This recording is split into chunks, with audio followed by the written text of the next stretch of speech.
நல்லா பெருசாக இருக்கிற மாதிரி 3 உருளைக்கிழங்கு நான் வந்து எடுத்து வச்சுருக்கேன். வெயிட் வந்து பார்த்தீங்கன்னா 400 கிராம் இருக்குது. 3 உருளைக்கிழங்கு தான் எடுத்தேன், ஆனால் அதுவே 400 கிராம் வந்திருக்கு. நல்லா இந்த மாதிரி பெருசாக இருக்கிற மாதிரி எடுத்திருக்கேன். முதல்ல உருளைக்கிழங்கு மேலே இருக்கிற தோலை ஃபஸ்ட்டு சீவிட்டு எடுத்து வச்சுக்கலாம்.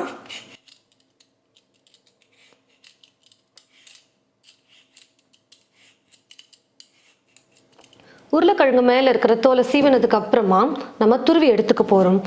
இந்த மாதிரி காய் துருவுறதில் துருவி எடுத்துக்கலாம். கொஞ்சம் பெருசாக இருக்கிற மாதிரி நான் வந்து டிசைன் எடுத்திருக்கேன். நீங்கள் பாருங்கள், இது ரொம்ப சின்னதாக இருக்கும். இது வந்து கொஞ்சம் பெருசாக இருக்கும். கொஞ்சம் பெருசாக இருக்கிற மாதிரி நம்ம எடுத்துக்கலாம்.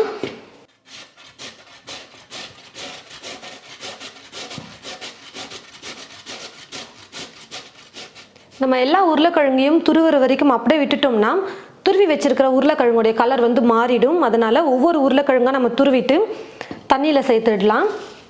ஒரு பாத்திரத்தில் தண்ணி எடுத்துக்கோங்க. நார்மல் வாட்டர் தான் எடுத்திருக்கேன். இப்போ துருவி வச்சிருக்கிற உருளைக்கிழங்கு நான் வந்து இதில் சேர்த்துடுறேன்.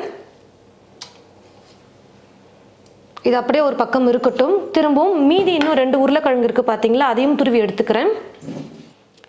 பாருங்கள் ஃப்ரெண்ட்ஸ், எடுத்திருந்த 3 உருளைக்கிழங்கையுமே நல்லா துருவி எடுத்துக்கிட்டு தண்ணியில் போட்டு வச்சுட்டேன், கலர் மாறாமல் இருக்கிறதுக்காக. இப்போ இந்த மாதிரி ஒரு வடிகரண்டி எடுத்துக்கோங்க.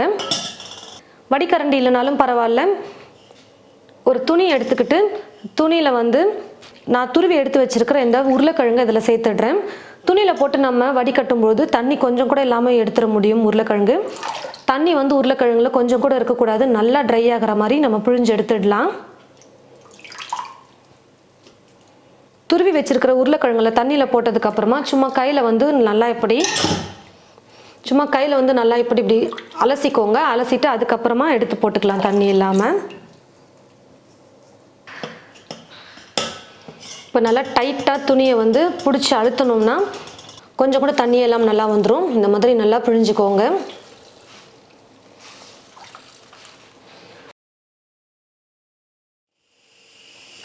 கொஞ்சம் கூட தண்ணியை இல்லாமல் நல்லா நான் வந்து பிழிஞ்சு எடுத்துட்டேன். பாருங்கள், தண்ணி கொஞ்சம் கூட இல்லை.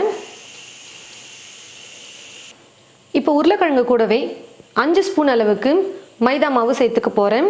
நல்லா ஸ்பூன் ஃபுல்லாக இந்த மாதிரி கோபுரமாக எடுத்துக்கோங்க.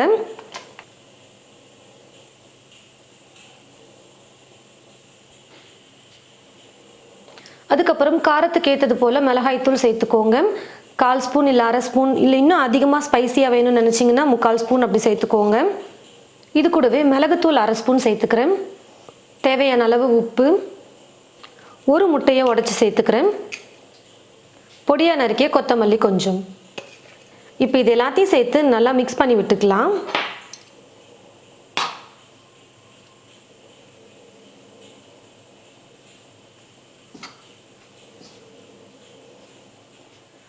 பாருங்கள் ஃப்ரெண்ட்ஸ், கொஞ்சம் கூட தண்ணியெல்லாம் எதுவுமே சேர்க்காம உருளைக்கிழங்கோடு சேர்த்து எல்லாத்தையும் நல்லா மிக்ஸ் பண்ணி எடுத்து வச்சுக்கிட்டேன்.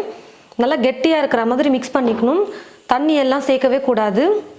ஸ்டவ்வை பற்ற வச்சுக்கிட்டு ஸ்டவ் மேலே ஒரு பேன் வச்சுருக்கேன். பேன் வந்து நல்லா சூடு ஏறினதுக்கு அப்புறமா எண்ணெய் வந்து சேர்த்துக்கிறேன். நம்ம ஷாலோ ஃப்ரை தான் பண்ண போகிறோம். அதனால் எண்ணெய் ரொம்ப அதிகமாக சேர்க்க வேணாம், லைட்டாக சேர்த்துக்கிட்டால் போதும். எண்ணெயும் வந்து பார்த்திங்கன்னா நல்லா காஞ்சி வந்துருச்சு.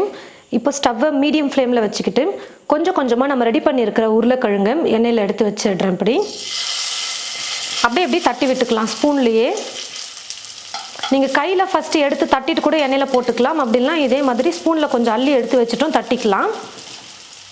உங்களுக்கு எது ஈஸியாக இருக்கோ அது போலவே பண்ணிக்கோங்க.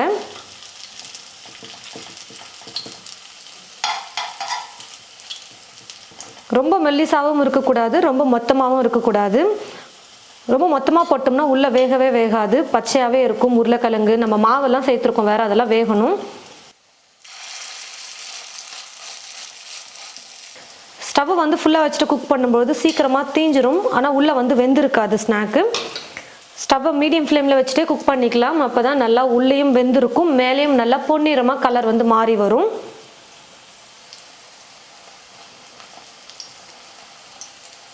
இப்போ ஒரு பக்கம் நல்லா வெந்து வந்திருக்கும், இன்னொரு பக்கம் நம்ம திருப்பி போட்டுக்கலாம்.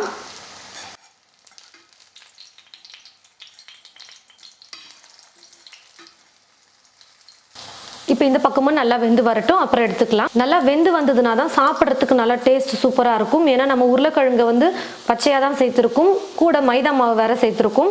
அதனால் நல்லா குக் ஆனால் தான் சாப்பிட்றதுக்கு டேஸ்ட் நல்லாயிருக்கும். இந்த ஸ்நாக் தீ ஃபுல்லாக வைக்காமல் கொஞ்சம் மீடியம் ஃப்ளேமில் வச்சுட்டு நம்ம குக் பண்ணோம்னா கரெக்டாக வேக வச்சு இந்த மாதிரி மேலே நல்லா கலர் வர மாதிரி குக் பண்ணி எடுக்க முடியும். எண்ணெய் வந்து பார்த்திங்கன்னா ரொம்ப அதிகமாக சேர்க்க வேணாம். இந்த மாதிரி ஸ்நாக்குக்கு சும்மா ஷாலு ஃப்ரை மாதிரி பண்ணி எடுத்தோம்னாலே போதும். டேஸ்ட் அவ்வளோ சூப்பராக இருக்கும் சாப்பிட.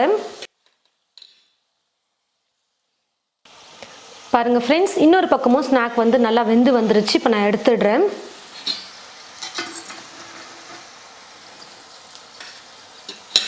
ஒரு டிஷ்யூ பேப்பரில் போட்டுட்டோம்னா இருக்கிற எக்ஸ்ட்ரா எண்ணெய் நல்லா ட்ரை ஆகிட்டு வந்துடும். இதே போல் மீதி இருக்கிற எல்லா உருளைக்கிழங்குமே நம்ம வந்து எண்ணெயில் போட்டு ஃப்ரை பண்ணி எடுத்துடலாம். பாருங்கள் ஃப்ரெண்ட்ஸ், 3 உருளைக்கிழங்கு 1 முட்டையை வச்சு நம்ம நல்லா டேஸ்டியாக சூப்பராக ஸ்நாக் வந்து ரெடி பண்ணிட்டோம். மைதா மாவு சேர்க்க பிடிக்கலன்னா நீங்கள் கடலை மாவு இல்லை கார்ன்ஃப்ளவர் கூட நீங்கள் அதுக்கு பதிலாக சேர்த்துக்கலாம். நல்லா கலர் வர மாதிரி விட்டு அதுக்கப்புறமா எடுங்க. இந்த மாதிரி கொஞ்சம் பொன்னிறமாக வர வரைக்கும் குக் பண்ணிக்கோங்க. தீ வந்து ஃபுல்லாக வச்சுட்டிங்கன்னா சீக்கிரம் கலர் வந்துடும். ஆனால் உள்ளெல்லாம் வந்து வெந்திருக்காது, அதை மட்டும் நீங்கள் பார்த்துக்கோங்க. நல்லா சுட சுட இந்த மாதிரி ஸ்நாக் வந்து ஈவினிங் டைமில் இப்போ இருக்கிற கிளைமேட்டுக்கு நம்ம செஞ்சு கொடுத்தோம்னா சாப்பிட்றவங்க அவ்வளோ ரொம்ப விரும்பி சாப்பிடுவாங்க.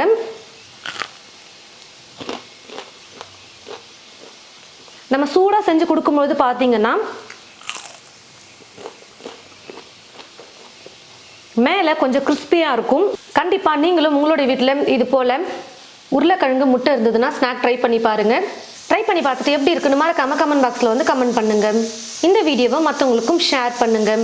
இது போல் நிறைய ரெசிபீஸ் பார்க்க தமிழ் ஃபுட் மசாலா சேனலை மறக்காமல் சப்ஸ்கிரைப் பண்ணிக்கோங்க. கூடவே பக்கத்தில் இருக்கிற பெல் ஐக்கானை கிளிக் பண்ண மறந்துடாதீங்க. தேங்க்யூ.